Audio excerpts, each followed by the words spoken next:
और नमस्कार। आज हम आप लोगों के सामने एक ऐसा विषय लेकर आए हैं, मुझे लगता है जिसका सभी के लिए ज़िंदगी में बहुत ही महत्वपूर्ण है। आज के व्याख्यान का वो है टाइम मैनेजमेंट। टाइम मैनेजमेंट यानी समय प्रबंधन। और मुझे लगता है जिस व्यक्ति ने समय रहते इस समय का प्रबंधन कर लिया, फिर वो ताउम्र जिंदगी भर खुशहाल रह सकता है। तो हम इस व्याख्यान के माध्यम से बताने की कोशिश करेंगे कि कैसे टाइम मैनेजमेंट के माध्यम से आप अपने जिंदगी का मात्र 4 वर्ष अपने लिए यदि दे देते हैं तो फिर जीवन भर आप खुशहाल हो सकते हैं, माला माल हो सकते हैं। टाइम मैनेजमेंट में हम देखिए, इसको हम 4 हिस्सों में बांटते हैं। टाइम मैनेजमेंट को इसके माध्यम से हम आपको ये बताने की कोशिश करेंगे कि कैसे आप इस समय का प्रबंधन करते हुए, जैसा कि सभी लोग जानते हैं कि भगवान ने हमें 24 घंटे और 7 दिन से अधिक किसी को नहीं दिया है। मतलब मेरा कहना है कि किसी के साथ भेदभाव भगवान ने नहीं किया है। लेकिन इसी 24 घंटे 7 दिन में से जो व्यक्ति अपने समय का समुचित उपयोग कर लिया तो वो जीवन में सफल हो जाता है, और जो नहीं कर पाता वो जिंदगी भर कहीं ना कहीं धक्के खाता रहता है। मान लीजिए, इसको हम और अच्छे समझते हैं कि हमारी औसत आयु जो है 60 वर्ष है, और 60 वर्ष को यदि हम 3 हिस्सों में बांटें, 3 चरण में बांटें, तो पहला चरण होता है 20 वर्ष का, दूसरा चरण भी होता है 20 वर्ष का, और तीसरा चरण भी होता है 20 वर्ष का। और इन 20 वर्षों में जैसा कि 8 त्रिक 24 यदि हम देखें तो ये डॉक्टर भी कहते हैं, सभी लोग को यह मानना है और ये स्वीकार भी करते हैं, स्वस्थ आदमी के लिए, एक सामान्य आदमी के लिए हमें कम से कम 8 घंटा सोना जरूरी है। तो यदि 8 घंटा हम सोते हैं तो जिंदगी का मतलब 20 वर्ष आप सोने में गुजार देते हैं। तो और 20 वर्ष यदि हम देखें तो 5वीं के बाद से लेकर जिंदगी में जब तक आप ऑफिस जाते हैं, काम करने की आयु होती है, समय होता है, वो 8 वर्ष होता है। तो यहाँ 20 वर्ष स्कूल से लेकर कॉलेज और ऑफिस तक में आपने गुजार दिया, तो आपने जिंदगी का 20 वर्ष यहाँ भी दे दिया, तो आपके पास सिर्फ बचे 20 वर्ष। लेकिन हम बताना चाहेंगे कि कैसे इसका प्रबंधन करें, और जितना जल्दी आप अपने समय का प्रबंधन कर लेते हैं उतनी ही जिंदगी आपकी आसान हो जाती है और जीवन भर आप खुशहाल हो जाते हैं। तो आपको सबसे महत्वपूर्ण चरण है जिंदगी का, वो है पहला 20 वर्ष। यदि आपने यहाँ पर अपनी ज़िंदगी को सुधारने की कोशिश की, संभालने की कोशिश की, और इस हिस्से में प्रथम चरण में यदि आपने 4 वर्ष दे दिए तो आप पूरी ज़िंदगी भर खुशहाल रहेंगे। वो कैसे, ये मैं बताने की कोशिश करूँगा। तो यदि हम देखें तो पहले जो है आपका चरण है 5वीं से लेकर के 8वीं तक, कहते हैं ये समय जो होता है बच्चे के जन्म से लेकर के, एक तरह हम कहें कि 8वीं तक का जो समय होता है, खेलने कूदने मस्ती करने ये सब करने के लिए होता है। लेकिन 9 से लेकर 10th तक का जो समय होता है वो आपका बेस तैयार करने का समय होता है। 9 से 10th का समय, तो जो एक समझदार पेरेंट्स होते हैं अपने बच्चों को सबसे ज़्यादा यहाँ पर सीरियस करना चालू कर देते हैं। कहीं ना कहीं वो कोशिश करते हैं कि बच्चे का इस समय बेस तैयार हो जाए। तो यदि आप यहाँ पूरे ज़िंदगी में से, हम कहते हैं ज़्यादा नहीं, 4 से 8 घंटे मात्र अपने लिए दीजिए, पढ़ाई के साथ साथ आपकी स्किल के विकास के लिए और बेसिक तैयार करने के लिए, जो भी विषय आप आगे पढ़ना चाहते हैं। फिर सबसे महत्वपूर्ण होता है 11th और 12th, जब आपकी उम्र लगभग 14 से 18 वर्ष होती है। और इस वर्ष में यदि आपने मेहनत कर लिया, आपका बेस तैयार हुआ 9th और 10th में, और आपको जो मेहनत करनी है, यहाँ से हम कहेंगे कि 8 से 12 घंटे, मतलब 8 घंटे आपने स्कूल में दिया, 4 घंटे और आप निकालिए। तो हम कहते हैं कि यहाँ पर जो भी मेडिकल के एग्ज़ाम होते हैं, IIT के एग्ज़ाम होते हैं, तो ये बच्चा जो यहाँ पर, हम तो कहते हैं कि 11-12 का यदि हम रेशियो देखें, जो हमने रिसर्च किया है अपने अध्ययन में, हमने पाया है कि मैक्सिमम वही बच्चे यहाँ IIT की परीक्षा मेडिकल पास किए हैं, CPMT की, जिन्होंने ड्रॉप करके 2 साल सिर्फ मात्र तैयारी की है। बार बार मैं बोलना चाहूँगा, 2 साल 11th और 12th ड्रॉप करके, 11th और 12th कहीं दूसरे बोर्ड से एग्ज़ाम दे करके जिन्होंने परीक्षा पास की है, लेकिन उनका फोकस पूरी तरह IIT और PMT के एग्ज़ाम में रहा है। तो पहले चरण में जिन बच्चों ने अपने जिंदगी का 8 से 12 घंटे दे दिया, तो आप समझिए उसको एक कहीं ना कहीं पूरे जिंदगी के लिए रास्ता मिल जाता है और फिर उसी रास्ते पे बनाए हुए वो एक के बाद एक सफलता की सीढ़ियाँ चढ़ते चले जाते हैं और एक एक करके जो भी आप बनना चाहते हैं, जो भी लक्ष्य आपको हासिल करते हैं, वो आपको मिलता चला जाएगा। दूसरा चीज़ है, हम बताना चाहेंगे, कहते हैं कि एक बार गाड़ी छूट गई तो आपको घबराने की ज़रूरत नहीं है, इसीलिए कहा जाता है जब जागे तभी सवेरा। यदि आपने पहले चरण में ये गाड़ी मिस कर दी तो आप घबराइए नहीं, आपको फिर से जैसे ही दूसरी चरण में प्रवेश कर रहे हैं, यहाँ भी आपको समय मिल रहा है। और समय कौन सा है? ये समय होता है 18 से 22 वर्ष का समय। मान लीजिए आप IIT में नहीं गए और आप मेडिकल में नहीं गए, जो माना जाता है कि बेस्ट माइंड है, तो फिर आप यहाँ ग्रेजुएशन में आ जाते हैं, आप अपने पसंद का कोई विषय पढ़ने लगते हैं।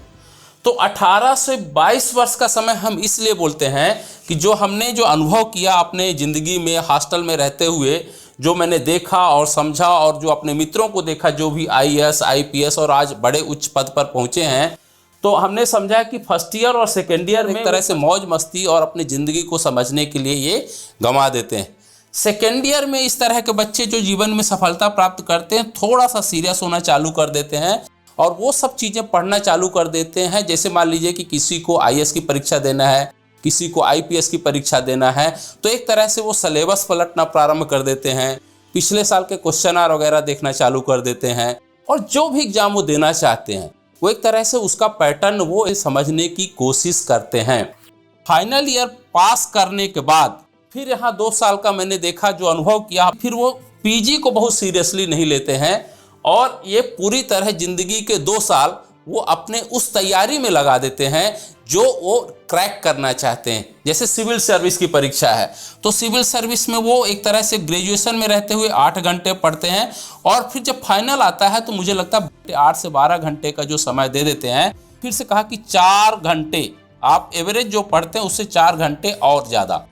यदि आपने यहाँ पे 4 घंटे और अधिक दे दिया तो फिर आपको फिर पछताने की ज़रूरत नहीं है। यदि यहाँ पर गाड़ी छूटती है तो आप ये गाड़ी पकड़ सकते हैं, आप यहाँ जा कर के फिर से सवारी कर सकते हैं। तो आपका ज़िंदगी का दूसरा चरण भी बहुत महत्वपूर्ण है और यदि आप ये 2 प्रारंभिक चरण को छोड़ दिए, आपकी ज़िंदगी जो हुई कठिनाई भरी हो जाएगी। क्योंकि हमने पहले कहा कि 20 वर्ष जो आप सोने के लिए दे देते हैं, तो 20 वर्ष और कहीं ना कहीं आप दूसरे कामों के लिए अपनी ज़िंदगी का महत्वपूर्ण हिस्सा गंवाते हैं। आपके पास मात्र 20 वर्ष बचा होता है। 20 वर्ष माने 8 घंटे। 8 घंटे में से सिर्फ हम 4 घंटे आपके लिए मांग रहे हैं और इस 4 घंटे में पहले चरण यदि आपका छूट गया, दूसरा चरण छूट गया, तो तीसरे चरण में आपको संघर्ष करना पड़ेगा। आपको ज़िंदगी किसी न किसी तरह गुजारनी पड़ेगी, लेकिन तब भी आप एवरेज होकर के काम करते रहेंगे तो भी ऐसा नहीं है कि पूरी तरह आपको निराश होना पड़ेगा। तब भी आपके पास जो 8 घंटे 20 वर्ष बचते हैं, 40 वर्ष के बाद, तो हम कहते हैं कि 20 से 30 वर्ष के बीच में आपकी ज़िंदगी एक तरह से सेटल्ड हो जाती है। फिर आपका संघर्ष शुरू होता है, परिवार चलाना, परिवार पालना, घर बनाना और बच्चों को पढ़ाना। यदि आप ये सब करते हुए भी ज़िंदगी के 45 वर्ष तक ये संघर्षपूर्ण निकाल लिए, तो मुझे लगता है कि कहा जाता है कि नौकरी अपनी ज़रूरत पूरा करने के लिए करता है, लेकिन कहते हैं कि ख्वाब उसमें पूरे नहीं हो सकते। तो जब आपका परिवार सेट हो जाए, बच्चे पढ़ने लायक हो जाएं, समझदार बन जाएं, आपका घर बन जाए, तो मुझे लगता है तब भी आपके पास वो 4 या 5 साल बचते हैं जहां एक बार ज़िंदगी को फिर से आप कोशिश करते हैं कि खड़ा करें।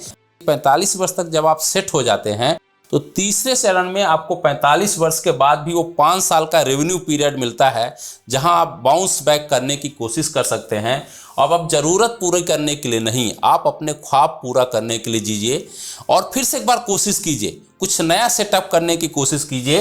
तो मुझे लगता है यदि 5 साल में आपका यहाँ पे माइंड भी मैच्योर हो चुका होता है, 45 वर्ष तक जब आप पहुँचते हैं आपकी ज़रूरतें भी पूरी हो चुकी होती हैं और वो 5 साल एक कहीं ना कहीं एक सबैटिकल पीरियड में आप धीरे धीरे करके कोशिश कीजिए। तो मुझे लगता है आप यंग माइंड को लेकर के यदि आप इस तरह से काम करने की कोशिश करेंगे तो 5 साल मेहनत करेंगे तो 10 साल आपकी ज़िंदगी के फिर से महत्वपूर्ण हो जाएंगे। 10 साल को महत्वपूर्ण बनाने के लिए और आगे करने के लिए हम थोड़ा और अच्छे से समझाने की कोशिश करें तो यहाँ पे हम एक चार्ट के माध्यम से समझाने की कोशिश करेंगे आपको कि कैसे इसको समझा जाए। यदि आपने 20 वर्ष में करियर स्टार्ट करते हैं तो आप कहाँ तक ज़िंदगी की रेस को जा सकते हैं। यदि 20 वर्ष का ग्राफ ये बना, 40 वर्ष का ग्राफ आपका ये बनेगा और 60 वर्ष का जो है आपका ग्राफ ऐसे जाएगा। 20 वर्ष, 40 वर्ष, 60 वर्ष। अब यहाँ पे इसी के अपोजिट यदि हम बनाने की कोशिश करें, 60 वर्ष, 40 वर्ष, 20 वर्ष, तो ये इस ग्राफ के माध्यम से आप समझने की कोशिश किए कि यदि आपने पहले चरण में अपने करियर को सिर्फ महत्वपूर्ण, हमने क्या बोला था कि 8 वर्ष आप सोने में गंवाते हैं, 8 वर्ष आप स्कूल से लेके कॉलेज और ऑफिस तक में गंवा देते हैं, तो हमें टोटल 24 घंटे मिलते हैं। 24 घंटे में से 16 वर्ष आपने गंवा दिए सोने और दूसरे काम करने में, तो ये जो आपके पास सिर्फ 8 घंटे मिले, 20 वर्ष एक तरह से जो मिलते हैं, यदि आपने इसमें से सिर्फ 4 घंटे आपने अपने विकास के लिए, आप जो बनना चाहते हैं उसके लिए लगा दिया, तो प्रथम चरण में, ये है प्रथम चरण में यदि आपने ये 4 घंटे अपनी जिंदगी के दे दिए, कौन सा, 9 से लेके 12 तक, तो आपकी सफलता का पैमाना इतना ऊंचा हो जाएगा। मतलब उसके बाद 21 वर्ष के बाद आपको एक मंजिल मिल जाएगी और उस मंजिल के बाद आप एक के बाद एक अपने ख्वाब को पूरे करते चले जाएंगे और वो सब जीवन में जो खुशहाली आप चाहते हैं वो सब मिल जाएगी। तो यहाँ आपका ग्राफ इतना ऊंचा जाएगा। लेकिन यदि आप पहले चरण में छोड़ते हैं तो दूसरे चरण में आपको यही जीवन का जो एक तरह से करियर स्टार्ट होता है वो लगभग 30 के बाद, क्योंकि आपका 18 से 20 साल संघर्ष सेटल करते करते 30 साल होता है और यहाँ से आप जाके जीवन की खुशहाली का पैमाना यहाँ तक जाएंगे। तो आपके पास 40 वर्ष में सेट होंगे तो आपकी तरह एक तरह से 20 वर्ष मिलते हैं ज़िंदगी को एंजॉय करने के लिए। लेकिन यदि आप प्रारंभ ही करते हैं 40 के बाद, तीसरा चरण जिसको हम कहते हैं, तो आपकी कैरियर यहाँ सेट होता है 50 वर्ष में और 50 वर्ष के बाद आप एक तरह से पूरी तरह जब करियर सेट कर लेते हैं, आप अपने ख्वाबों को पूरा करना चालू करते हैं, तो आपका जो जीवन जीने का एक तरह से खुशहाल ज़िंदगी जीने का पैमाना या कि समय उतना ही कम होता चला जाएगा। तो मेरा ये कहना है कि ये जो पूरे हमें 24 घंटे मिलते हैं, 7 दिन मिलते हैं, भगवान ने जिसको सबको बराबर दिया है, कोई भेदभाव नहीं किया है। यदि आपने ये चीज़ों को समझ लिया और जितने जल्दी आपने अपने ज़िंदगी का प्रारंभ कर दिया ये 4 घंटे का उपयोग करते हुए, तो आप जीवन में उतनी ही ऊंचाई तक पहुंच सकते हैं। आप जितना ही डिले करते चले जाते हैं उतना ही आपका जो है ज़िंदगी की खुशहाली का पैमाना कम होता चला जाता है। इसीलिए मैं बार बार कहता हूं अपने दर्शकों को, अपने श्रोताओं को कि टाइम इज इम्पॉर्टेंट। इसीलिए कहते हैं time and tide wait for none. यदि आपने अपने इस समय का प्रबंधन कर लिया, समय रहते आप सोच लिए कि हमें क्या बनना है, कैसे ज़िंदगी को हमें फोल्ड करना है या मोल्ड करना है, तो आप आगे बढ़ते चले जाते हैं और ताउम्र अपनी ज़िंदगी को मालामाल कर सकते हैं, खुशहाल कर सकते हैं। तो इस टाइम मैनेजमेंट को आप समझिए, उसको पकड़ने की कोशिश कीजिए और व्यर्थ में अपना समय मत गंवाइए। क्या अंत में हम ये कहना चाहेंगे कि मंजिल की जुस्तजू में क्यों भटक रहा है बंसिल, इतना असीम बन जा कि मंजिल तुझे पुकारे। बहुत बहुत धन्यवाद।